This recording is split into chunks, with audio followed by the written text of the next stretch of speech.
1996년에 당시 18세 나이였던 후거 지르트라는 중국 청년이 자신이 일하던 공장 인근에서 여성의 시신 항구가 발견되어 신고를 했는데, 문제는 오히려 자신이 성폭행 살인범으로 몰려가지고 불과 60여일 만에 총살형을 당하고 말았습니다. 그런데 문제는 몇 년 뒤에 진짜 범인이 붙잡힌 것이, 또 황당한 게 뭐냐면 당시 범인이 범행 일체를 전액 자백을 했어요. 그럼에도 불구하고 법원에서는 증거 부족이라는 명목으로 풀어줬다는 것이, 그래가지고 14년의 세월이 흐른 후에야 비로소 혐의가 인정되어 사형 선고를 받았는데, 그때까지 무려 6명을 살해하고 10명의 여성과 아이를 성폭행한 죄를 범했다는 것입니다. 그 당시에만 제대로 수사했다면, 아니 수사는 또 그렇다 치더라도 재판이라도 제대로 했었다면, 그 때문에 결국에 이제 정부 당국에서는 가족들에게 3억 6천만 원을 배상을 하고 사건 관련자 27명을 문책당하고 추가 조사 후 기소되었다는 것입니다. 법원에.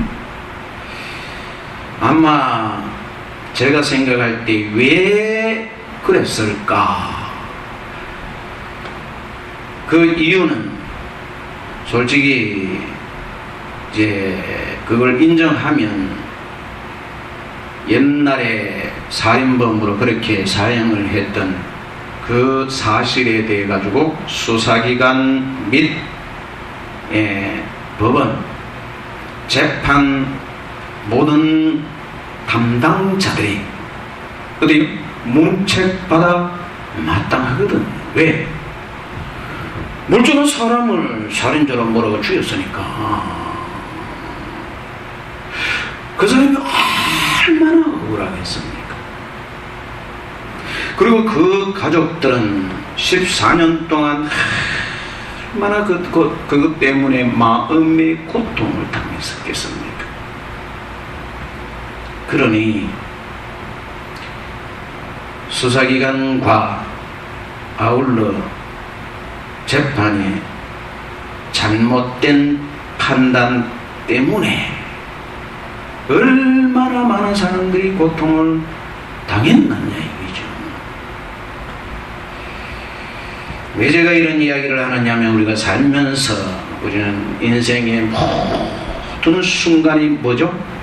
결정을 해야 돼요. 선택을 해야 되는데, 이 선택을 하는 데 있어서 판단하고 분별하는 문제가 얼마나 중요한 것인가를 이 사건을 통해서 우리가 좀 생각해 볼 필요가 있기 때문에, 그냥 단순하게 아이고 대충 그렇지 않다는 것이, 그게 엄청난 결과가 올 수 있기 때문에 분별을 하되, 어떻게 해요? 그냥 대충 신앙생활도 마찬가지입니다. 여러분 한번 보세요. 수많은 교단이 나눠졌어요. 예수님 진짜 맞습니까? 예수님이 진짜 맞으면 어떻게 이렇게 많은 교단이 나눠질 수가 있어요? 그게 의심스럽지 않습니까?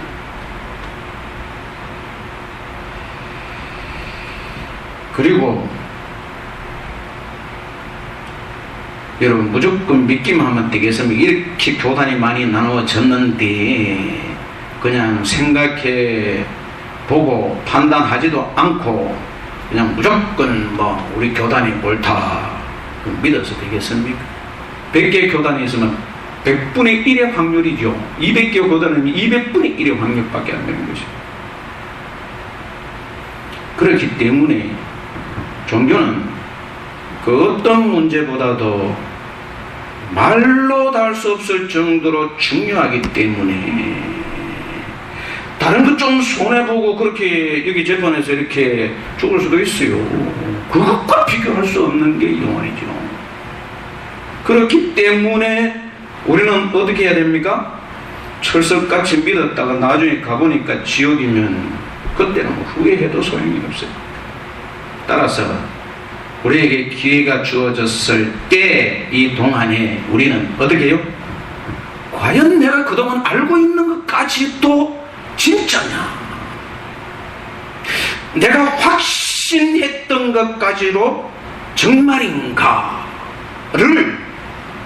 끊임없이 고민해야 돼요. 그냥 무조건 무턱대고 믿었다가 또 생각하고 과연 내가 지금 바로 가고 있는가? 예? 과연 나는 바른 진리를 알고 있는가에 대한 문제를 놓고 우리는 어떻게 끊임없이 알아도 또 봐야 됩니다. 아이고 나는 맞겠지. 그렇지 않나? 맞아도 객관적으로 맞아 또 보고 또 생각해야 돼.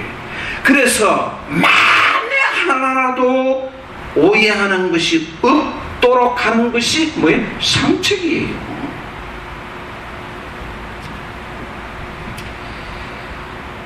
그런 점에서 오늘 우리가 생각하려고 하는 이 본문의 말씀은 바른 판단을 위한 정말로 중요한 교훈을 주시는 말씀이 아닐 수 없기 때문에 이 말씀을 가지고 바른 판단을 위한 바른 자세가 무엇인가를 놓고 함께 생각해 본무로 은혜를 나누려고 합니다.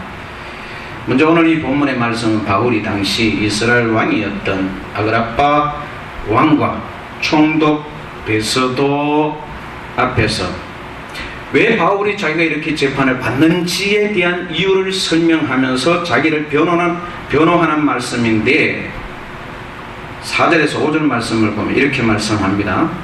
내가 처음부터 내 민족과 더불어 예루살렘에서 젊었을 때 생활한 상황을 다 아는 바 일찍부터 나를 알았으니 그들이 정언하려 하며 내가 우리 종교의 가장 엄한 팔을 따라 바리새인의 생활을 하였다고 할 것이라. 무슨 뜻입니까? 한마디로 우리는 오해를 많이 해요. 그래서 바리새인들을 복음서에 보면 예수님이 책망을 좀 하셨기 때문에 이 바리새인들은 죄가 많구나. 또는 아니면 어떤 분들은 율법을 쫓아서 의롭게 되려고 노력했기 때문에 예수님이 책망하셨다. 그 율법주의적인 삶의 모습 때문에 책망하셨다. 이렇게 생각하는 경향이 있어요. 그런데 복음서를 연구해보면 예수님의 율법 논쟁만 놓고 쫙 면밀히 연구를 해보면 예수님이 그들의 바리새인들이 율법을 쫓아서 살지 않았기 때문이거나 또는 아니면은 율법주의이기 때문에 그들을 책망하신 것이 아니고 오히려 그들 나름대로 율법을 쫓아 열심히 그 누구보다도 열심히 살려고 노력했지만 문제는 율법의 어떤 조항은 빼버리고 어떤 조항은 잡아넣어도 그래서 안식일 같은 경우 39가지 조항을 만들어가지고 말이지요. 그래가지고 안식일에 병자가 있어도 옮기는 거는 그 일이라고 생각하고 옮기지도 않아요. 그런 식으로 율법을 얻는 것도 추가하게 만들고 그리고 해석도 잘못해가지고 율법의 본래의 정신을 왜곡시켜버리고 그래서 사람들이 뭐를 만들었어요? 올무를 만들어버렸어요.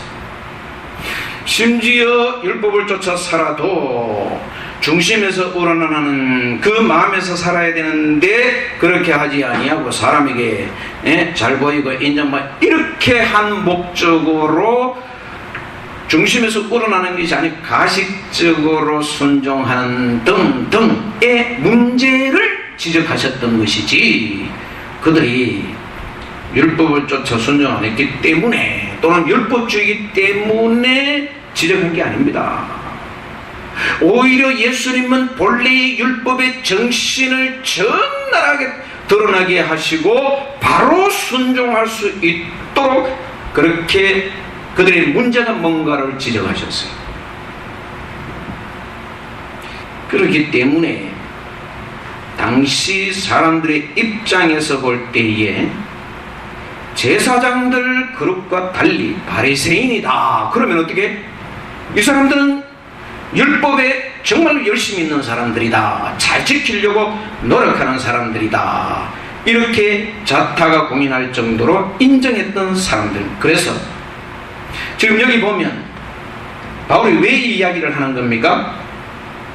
지금 왜 이야기를 하느냐 하면 지금 바울이 말하는 모든 것을 신뢰할 수 있다는 자기 말에 대한 신뢰성을 상대방에 심어주기 위해서.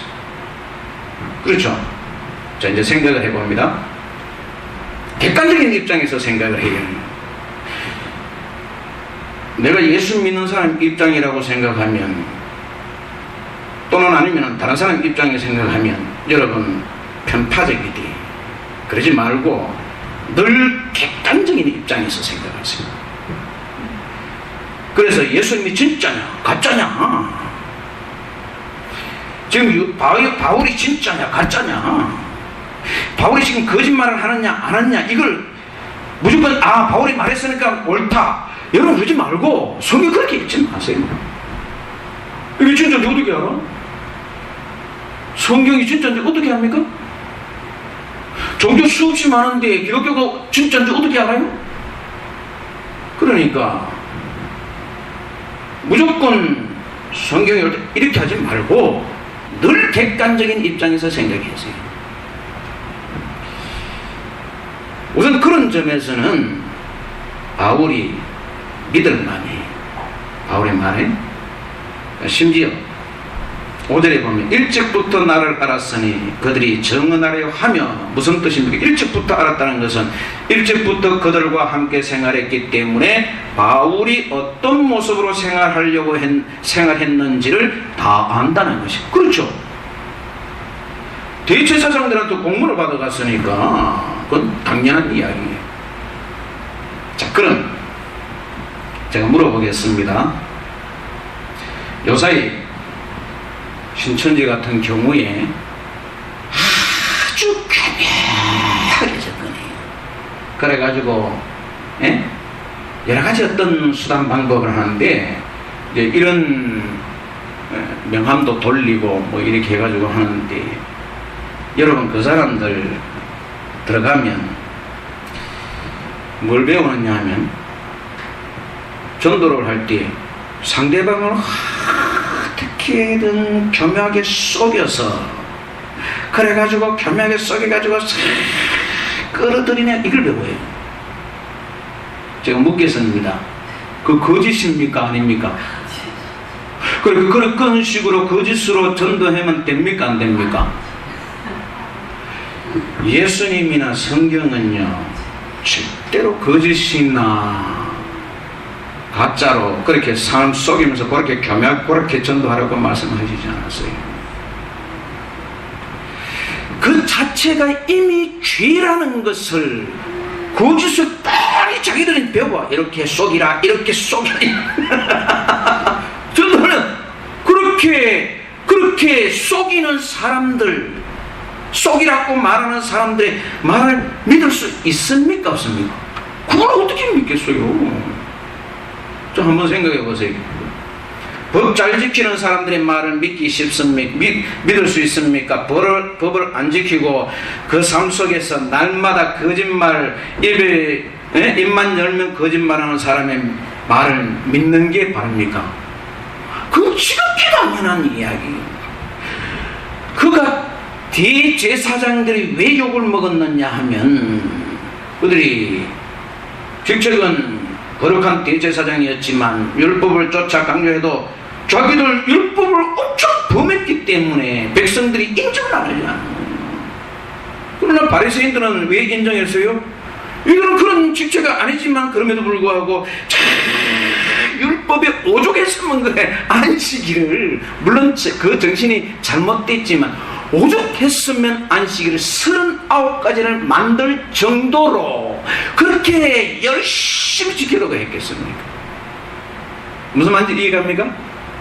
안식일을 범하지 않기 위해서 지키기 위해서 39가지를 만들 정도라는 건 그만큼 열심히 지키려고는 그 정신은 좀 부족하더라도 그렇기 때문에 외적으로 볼 때는 우리가 말을 사람들이 판단할 때는 저 사람 같은 믿을 수 있다라고 할 수 있는 사람 누구? 바리새인들이라는 것이. 근데 9절에서 12절 말씀을 한번 봅니다. 나도 나사렛 예수의 이름을 대적하여 많은 일을 행하여야 될 줄 스스로 생각하고 예루살렘에서 이런 일을 행하여 대제사장들에게 권한을 받아가지고 많은 성도를 옥에 가두며 또 죽을 때에 내가 찬성 투표를 하였고 또 모든 회당에서 여러 번 형벌하여 강제로 모독하는 말을 하게 하고 그들에 대하여 심히 격분하여 외국 성에까지 가서 박해하였고 그 일로 대제사장의 권한과 위임을 받고 다메섹으로 갔나이다. 무슨 뜻이죠?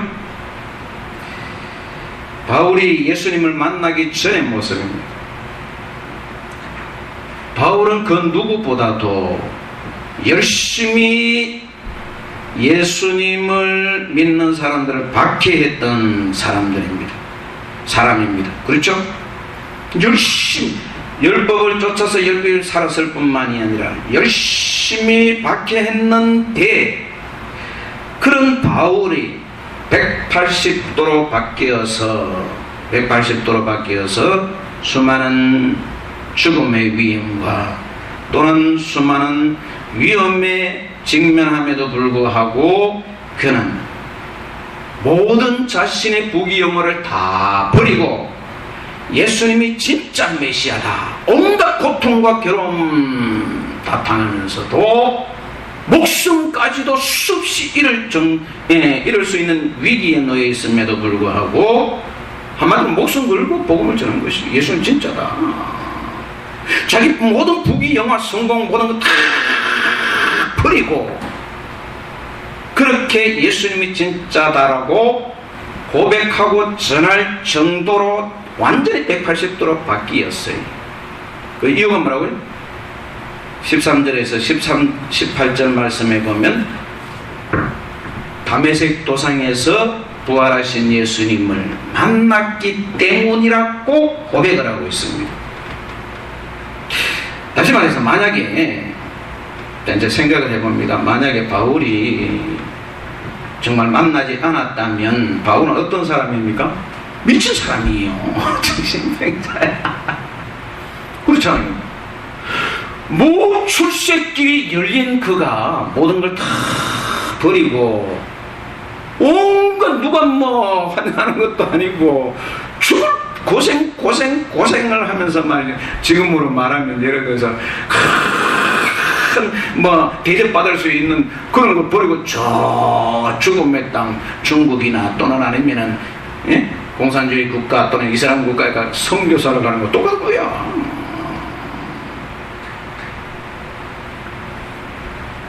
그러니 그가 안 만났으면 그 바울이야말로 이 세상에서 바보 천치가 될 수가 없어요.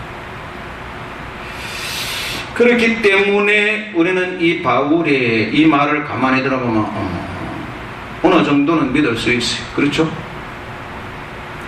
아, 예수님 진짜 부활하신 게 맞구나. 심지어 거기는 바울 혼자만 그 경험을 한 게 아닙니다. 만약에 바울 혼자만 했다면 어떤 생각을 할 수 있습니까? 그 심리적인 어떤 그런 현상을 그렇게 한 것이다, 이렇게 볼 수도 있는데, 여기서 뭐래요? 여러 사람이 함께 체험을 했어요. 물론 바울과 똑같은 체험은 아니지만, 한마디로 초자연적인 실제 현장에서 역사가 일어난 것이, 그걸 체험을 한 거예요. 그렇기 때문에 그 사람들에게 물어보면 이건 뭐 더 객관적인 입장에서 명백한 증거가 될 수 있는 것이, 그렇죠? 바울 혼자서만 그렇게 한 것이 아니고. 자, 그러면 어때요? 예수님이 진짜 메시아가 맞습니까? 그 정도면 우리가 믿을 수 있잖아요. 그런데 여러분, 사실은 그것도 부족해. 왜? 세상에는 별의별 사람들이 많더라고. 내가 뭐 봤다, 내가 뭐 직통 개시했다, 내가 뭐 했다, 별의별 사람이 많아요. 기독교에 여러분 많아. 그런다고 믿으면 안 돼, 제가 볼 때. 물론 그것도 하나의 중요한 체험이면 틀림이 없어요. 그리고 자기 삶을 통해서 증명하는 것이, 자기가 보장하는 것이니까 어느 정도는 우리가 신뢰할 수 있지만, 그렇다고 해가 내가 직접 경험한 게 아니잖아. 안 그래요? 여러분, 지금 세상 한번 보세요. 참 얼마나 교묘한지 몰라. 정말로 교묘해요. 그 믿었다가는요, 큰 코 다칠 수 있는 게 세상에. 제가 볼 때 참 이게. 그런데 22절에서 23절 말씀에 보면, 하나님의 도우심을 받아 내가 오늘까지 서서 높고 낮은 사람 앞에서 증언하는 것은, 그런 연후에 이렇게 말씀합니다. 선지자들과 모세가 반드시 되리라고 말한 것밖에 없으니 곧 그리스도가 고난을 받으실 것과 죽은 자 가운데서 먼저 다시 살아나사 이스라엘과 이방인들에게 빛을 전하시리라 함이니이다. 그렇게 했죠. 무슨 뜻입니까? 이것 때문에 저는요, 바로 이 점 때문에 우리는 믿을 수가 있어요. 예수님이 솔직한 말로, 여러분 한번 생각해 보십시오. 모세처럼 그렇게 그 로마 억압에서 이스라엘을 구해줬다, 그러면 또 믿기 쉬워요. 솔직한 말 안 그래요? 그 막강한 로마를 격파하고 거기에서 독립시켜가지고 그렇게 했으면 그럼 믿기 쉬운 거야. 그런데 그것도 아니고 말입니다. 힘없이 십자가에 못 박혀 죽은, 그 십자가에 죽은 예수님을 어떻게 믿을 수 있습니까? 믿어! 쉽지 않은 문제. 그럼에도 불구하고 그 예수님이 메시아일 수밖에 없는 결정적인 증거가 무엇이냐 하면 바로 바울이 지금 이야기하고 있는 이 말씀 때문이에요. 무슨 말이냐 하면, 바울은 그냥 단지 체험한 이야기만 하고 끝난 게 절대로 아니에요. 그렇죠? 물론 체험을 했어요. 부활하신 예수님을 만났어요. 근데 거기서 끝나지 아니하고 그 예수님을 어떻게 전했어요? 선지자들과 모세가 반드시 되리라고 말한 것밖에 없으니, 그런 연이 곧 뭐라고? 그리스도가 고난을 받으실 것과 죽은 자 가운데서 먼저 다시 살아나사, 죽었다가 다시 살아나신다는 예언의 말씀에 근거해서 비추어버려. 그건 뭐예요? 반드시 되어야 되는, 반드시 되리라고 말씀하시죠. 다시 말해서 예언의 말씀에 근거하여 그것을 성취되었느냐 안 되었느냐를 놓고 볼 때에, 예수님은 비록 십자가에 죽으셨지만 그럼에도 불구하고 틀림없이 메시아가 맞다는 걸 알 수 있었다. 그리고 그걸 전하고 있는 것이, 아마 제가 생각할 때에 이 말씀에서는 이렇게만 기록하고 말았지만 그 자리에서는 그 증거로 상세하게 여러 가지도 더 이야기했을 것이, 그렇죠? 성경이니까 이게 이제 단지 요약으로 핵심적인 부분만 이야기했지, 조목 예수님에 대한 부분을 예언의 말씀에 근거해 가지고 아마 정하지 않았겠습니까? 따라서 여러분 한번 생각을 해봅니다. 이 예언 성취에 근거한 진리 분별은 바울이 처음 알았던 것이 아니고 이미 모세를 통해서 신명기 18장 15절에서 22절에 보면 하나님이 참 선지자 분별법을 명확하게 가르쳐 주셨어요. 그 기준에 근거해서 지금 이야기하는 것이, 그래서 모세의, 그래서 모세가 반드시 되리라고. 선지자는 이사야 41장 이하의 말씀에 보면 하나님께서 참신되기를, 누가 진짜냐 가짜냐 이걸 뭘로 분별해요? 어떤 이적과 기사, 그것도 중요하지만 예언 성취를 놓고 판단해보자. 미래에 대해서 예언해가지고 그것이 이루어지면 그가 진짜 신인 걸 내가 인정하겠다. 바로 그게 뭐예요? 예언 성취를 통해서. 누가복음 24장 44절에서 49절 말씀에도 보면 예수님이 친히 그 이야기를 하셔요. 그 예언 성취 방법을 예수님이 제자들에게 가르쳐 주셨어요. 그걸 통해 가지고 예수님이 진짜 메시아임이 틀림없다는 사실에 대한 메시아 분별 기준을 제자들에게 가르쳐 주시는 걸 볼 수가 있어요. 자, 심지어 요한복음 14장 29절에 보면 이렇게 말씀합니다. 이제 일이 일어나기 전에 너희에게 말한 것은 일이 일어난 날 때에 너희로 뭐라고? 믿게 하리라. 왜 예언을 했어요?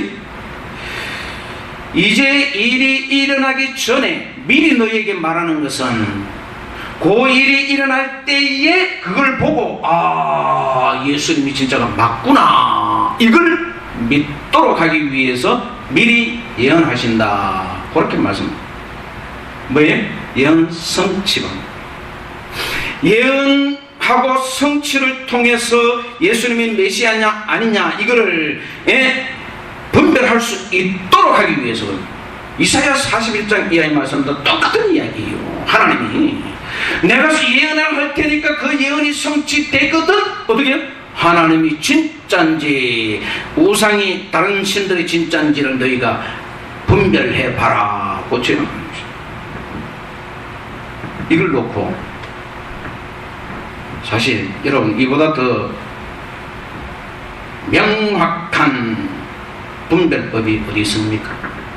신의 존재 증명? 이보다 더 확실한 방법이 어디 있어요? 지금까지 제시했던, 철학적으로나 제시했던 신의 존재 증명 방법 보면요, 여러분 이건 부인할 수가 없어요. 자, 우리가 그동안에 성경을 통해서 이제 이런 사실을 봤어요. 그렇죠? 한두 번이 아니에요. 그래서 아마 오늘 아이고 또 그 문제, 그렇지 않습니다? 구구절절히 성경에 보면 무조건 믿으라 그러지 않았어요. 그렇죠? 제가 지적한 것처럼 한번 보세요. 오늘 말씀이 또 나와. 로마서에도 또 나오고 복음서도 한번 보면요, 구구절절히 뭐의 예언 성취를 이야기합니다. 예언 성취를 지적해. 응?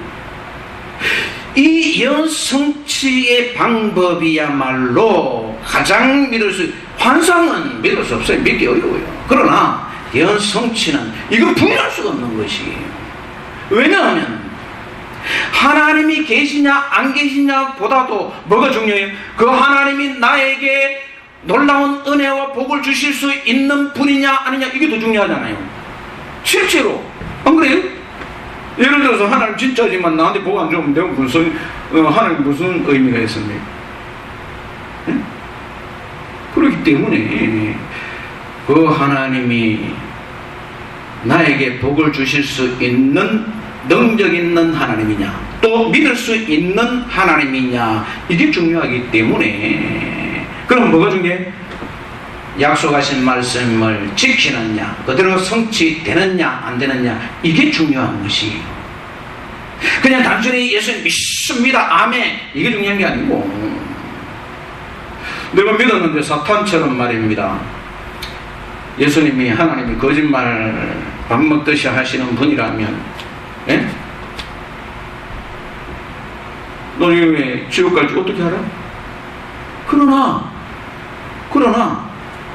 여러분, 하나님의 말씀을 1.1핵도 변경함이 없이 완벽하게 하나님의 약속을 성취하고 이루시는 하나님이라는 걸 보여주는 것이고, 그걸 강조하고 있어요. 그래서 하나님의 말씀이 뭐라고요? 절대 정의고 법입니다. 왜 하나님의 말씀을 우리가 가지고 고민을 하고 말씀을 쫓아 살아야 되느냐 하면, 하나님은 한번 말씀하신 건 반드시 그대로 이루어집니다. 절대로 변개되지 않아요. 만약에 변개되면 어때요? 그건 절대 진리가 될 수가 없어요. 만약에 하나님 말씀 해놓고 그게 성취되지 않으면 그 말씀 믿을 필요가 없어요. 그러나 하나님의 말씀은 한번 딱 말씀을 선포되는 즉시 모든 것이 이루어지고, 천지 창조도 그걸 보여줘요. 빛이 있으라. 근데 빛이 안 있어. 그러면 그 말씀, 그런데 빛이 생기고, 예?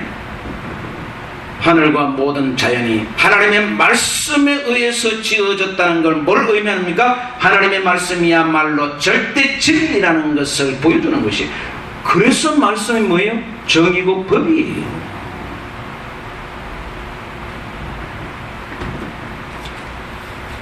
그렇기 때문에 하나님이 살아계시고 명백한 예수님이 메시아라는 사실이 성경을 통해서 수없이 증명하고 있어요.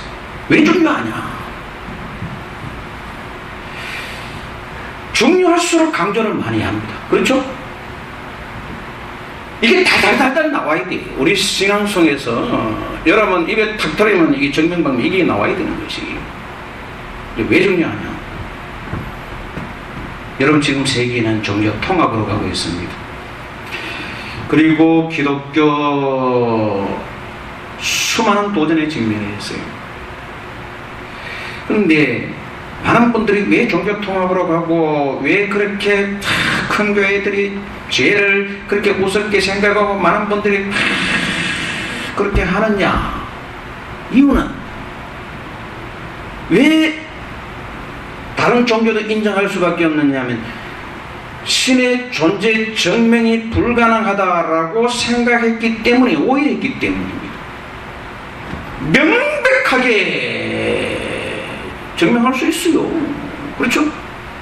심지어 교단 수없이 많이 나누었지만, 아무리 많이 나누어지고 서로 자기들이 옳다 그러다 싸우고 해도, 예? 누가 주장하는 것이 옳은지를 명백하게 분별할 수가 있어요. 그렇죠? 예언 성취를 통해서, 예언 말씀에 근거해서 보면 이 주장하는 게 맞느냐 옳으냐, 이게 분별이 되는 것이. 그냥 단순히 바울이 체험 속에서 이렇게 해서 주장했다 이러면 믿기 어려워요. 그런데 예수님도 마찬가지고 바울도 마찬가지고, 전부 예수님이 그냥 말씀하신 게 아니고 모든 삶을 어디에? 이미 선지자를 통하여 예언하신 말씀에 근거해서 그걸 이루기 위해서 오셨다. 그러니까 그 예언에서 절대 벗어나지 않아요. 단 하나도 벗어나지 않았어요. 만약에 벗어났다면 예수님은 메시아가 될 수가 없어요. 이해갑니까? 굉장히 중요한 것이에요. 그렇기 때문에 믿을 수 있을 뿐만이 아니라 구원론도 명백하게 검증 가능하기 때문에 우리가 그냥 무턱대고 믿는 것이 아니고, 여러분 만약에 그걸 모르면 어떻게 됩니까? 믿어도 불확실해. 아이고, 이거 내가 뭐 맞는지 안 맞는지. 왜? 기독교가 수없이 나눠졌는데 왜? 사자기도 옳다 그러는데 200개 교단이 있으면 그 가운데 200분의 1이야. 그것도 증명하는 것도 아니고 전부 그냥 지들 옳다는 거야. 그리고 여러분 한번 보세요. 복불복이야. 내가 여기 교단에 어쩔 수 없지 뭐. 안 그래요? 이 교단에 소개해가지고 맞으면 천국 가고 안 맞으면 이렇게 지옥 갈 그런 형편으로 믿을 수밖에 없지만 이와 같이 증명이 되면 더 이상 그런 걱정할 필요가 없어요. 이거는 명백한 사실이니까. 더욱이 여기 8절 말씀에 보면 당신들의 하나님이 죽은 사람을 살리심을 어찌하여 못 믿을 것으로 여기시나이까 라고 말씀하신 것처럼 여러분 한번 하나님이 진짜라면 어떤 사람들은 성경에 나오는 여러 가지 이적과 기사에 대해서 비판하고 과학이 발달한 시대에 그걸 믿는 조롱하기도 하지만 어때요? 아니 우주 만물을 창조하신 하나님께서 그까지 죽은 사람 못 살리겠습니까? 말도 안 되는 이야기예요. 그렇잖아요. 그러면 하나님이 천지를 창조하시고 약속의 신실한 하나님이시면 성경에서 죽은 자도 살리시고 예수님을 왜 죽였다가 살립니까? 그거 보여주는 것이네. 그거 보여주라고. 하나님은 죽은 자도 살릴 수 있는 전능하신 하나님이고 인간의 모든 생사화복을 주장하시는 절대 주권자의 힘을 보여주기 위해서 죽은 자를 살리시는 것이 예수님을. 따라서 그 죽음에 대해서 두려워할 필요가 있습니까? 없습니까? 두려워할 필요가 없는 것이. 그거 보여주려고. 물론 그 외에도 많은 수많은 의미가 있지만 많은 사람들이 뭐에 살면서 뭘 제일 두려워합니까? 죽음이. 여러분 죽음만 없으면요 굉장히 담대해집니다 사람들은. 그런데 그럼 죽음 때문에 죽음을 병원에 가보면 얼마 동안 장모님 때문에 여러분 하루를 더 살려고 발버둥 쳐요. 하루 이틀을 더 살렸고 여러분 수천만 수억을 들여가지고 그러게 죽음에 대한 두려움이. 우리는 어때요? 저는 안 그래요 여러분. 여러분 제가 그냥 빈말로 하는 것 같지요. 절대 그렇지 않습니다. 지금 당장 치우거든 저는요 여한이 없어요. 물론 죽더라도 고통 없이 죽는 걸 원하지요. 그걸 놓고 기도해야 됩니다. 네. 아울러 21절에서 22절에 보면 유대인들이 성전에서 나를 잡아 죽이고자 하였으나 하나님의 도우심을 받아 내가 오늘까지 서서 높고 낮은 사람 앞에서 증언하는 하나님이 허락하지 않으면 절대로 여러분 어디에요? 함부로 할 수 없는 것이. 지금 세상이 한국을 향해서 온 열방이 잡아먹으려고 그러는 있어요. 그렇잖아요? 러시아, 중국, 북한, 미국, 일본까지 지금요. 미국도 우방으로만 단순히 알면 여러분 큰 착각입니다. 방위비 5조 원을. 물론 국가마다 자기 이익이 있기 때문에 그래서 협력하는 것이. 지금 우리나라는 한마디로 말하면요 열강의 금바구니에서 이게 지금 갈기 찢겨지고 있다고 해도 과언이 아닐 정도로 그런 상황에 있지만 그럼에도 불구하고 우리는 두려워할 필요 없어요. 왜? 하나님의 역사죠. 하나님이 허락하지 않으시면 오히려 이 속에 저는 오히려 이것이 놀라운 전화위복의 기회라고 생각해요. 놀라운 축복의 영적인 눈으로 보면, 자 여기도 보세요. 18절에 보면 그 눈을 뜨게 하여 어둠에서 빛으로 사단의 권세에서 하나님께로 돌아오게 하고. 지금 이 위기의 순간 때문에 뭘 생각합니까? 사람들이 아주 굉장히 지금 생각을 하면서, 그리고 교회도 어디요? 그 어느 때보다도 영적인 문제에 지대한 관심을 가지지 않을 수 없는 것이, 도전이 없었다면 편안하게 막 그냥 이렇게 하다가 그러다가 자기도 모르게 그렇기 때문에 20절에 보면 먼저 다메섹과 예루살렘에 있는 사람과 유대 온 땅과 이방인에게까지 회개하고 하나님께로 돌아와서 회개에 합당한 일을 하라 전함으로 뭐 해야 돼요? 주님과 동행하면서 회개에 합당한 삶을 살아갈 수 있도록 권고해야 됩니다. 그냥 믿기만 하면 되는 게 아니고 주님과 동행하는 매일의 삶 속에서 기도하면서 하나님 어떻게 할까요? 하여튼 기도하면서, 그리고 회개에 합당한 삶. 없는 성도는 무슨 삶? 불행한 사람이에요.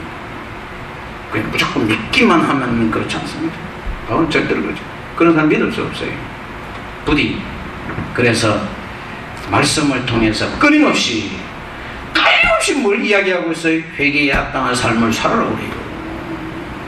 영적 전쟁이, 그죠? 여기 지금 이야기하는 사탄의 권세에서 하나님께 돌아오게 하고, 그 돌아온 자들은 이렇게 거룩한 무리로서 회개에 합당한 삶, 그게 하나님의 백성이고 그게 영적 전쟁이라는 거죠. 그냥 믿기만 하면 되고, 헌금 많이 하면 복 많이 받고. 그래서 부디 저는 지금 기회가 오히려 하나님께서 교회를 영적으로 자각하게 하는 놀라운 축복의 기회라고 생각합니다. 따라서 절대로 두려워하지 마시고 어떻게 해요? 하나님만 의지하고 그래도 준비되어서 저 북한이 무너지는 날 거기에 수많은 고통당한 영혼들을 위해서 참된 진리로 복음을 전함으로 놀라운 구원의 영광과 축복을 누림에 부족함이 없는 그런 저희들 삶이 될 수 있기를 축원합니다. 기도하겠습니다. 하나님 아버지, 하나님을 알게 된 것 얼마나 감사한지 모릅니다. 하나님 또 생각하고 말씀을 통하여 또 비추어서 우리는 절대로 착각에 빠지지 않게 하시고 단 하나뿐인 우주보다 귀한 우리의 생명, 후회함이 없는 복된 인생이 될 수 있도록 은혜를 주시옵소서. 예수님의 이름으로 기도드리옵나이다. 아멘.